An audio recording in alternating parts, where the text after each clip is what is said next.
These are like real lights. Yeah, that's what they are. All right.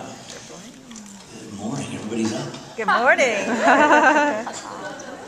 With all the noise we heard last night, we were sure everybody would still be asleep. Yeah. It was loud until 4 or 5 in the morning. I don't know. That was just from his room. I've got somebody next door to me who waits, like will take a hammer and bang on the wall once. And then wait an hour and do it again. I can't believe they let me bring that through airport security. I think I bought it here. It's like what you do with toiletries, right? You screw the TSA, just buy them when you get there. So, what is today about villainy? Or karma? No, today's about villainy, right? Karma. Go where they told me to go. It's about karma. Here it is. Oh yeah, karma. Karma. All right. Finish that sentence. Heroes, karma is a... I wasn't asking you. I was asking our esteemed panelists. I'll go with biatch. You're assuming you've done something you shouldn't have. And karma can be a good thing. This is true.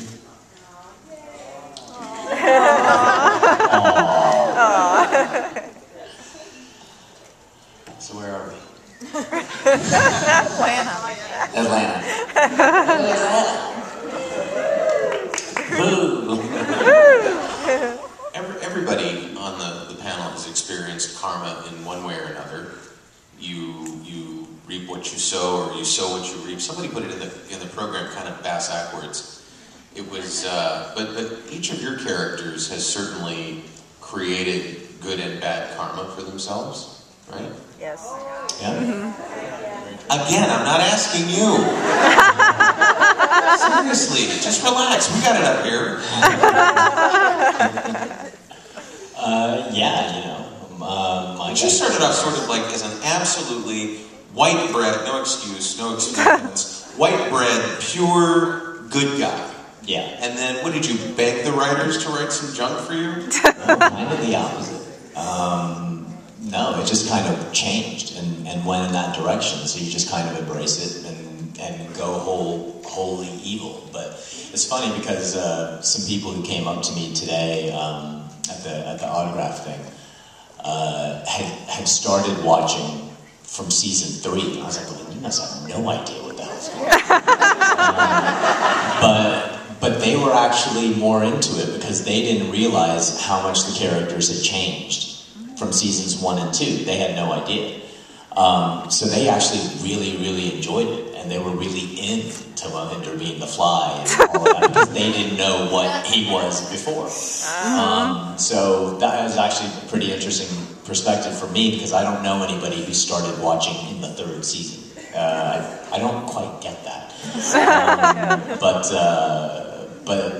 that was the first thing that was the first time that had happened, where I spoke to somebody and they were like, we loved it, we thought it was so cool. And I was like, you didn't watch the first 2 seasons, it's a totally different character. But that was kind of cool.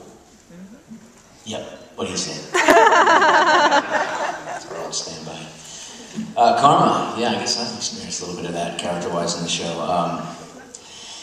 Yeah, you know, I mean, they try to put forward the duality of a character like Nathan, portraying the element, the idea that it's a slippery so-and-so. Gray, what did Tim say? Morally gray, morally liquid. I think that was the word Tim used to describe me. Where you do something that might be deemed heroic, and then in the next set of actions you do something less than heroic. Something that encapsulates the idea of the hypocrisy, the duality, I guess, that we all go through in our daily lives, especially multiplied tenfold with a politician who spends his life in the public eye and is wrestling with his own internal demons. So karma was a big element, subtextually, I think, throughout the arc of all the stories that we all went throughout the entire show. It was wrestling with the good couched with the evil, or the less than good, I should say. I didn't get a chance to have a lot of You were just bad. movies. I tried to be good. Did you see the web series? Yes. Nowhere Man? I Yes. tried to be good there. Tried to bank some karma. But, you know, then that jerk that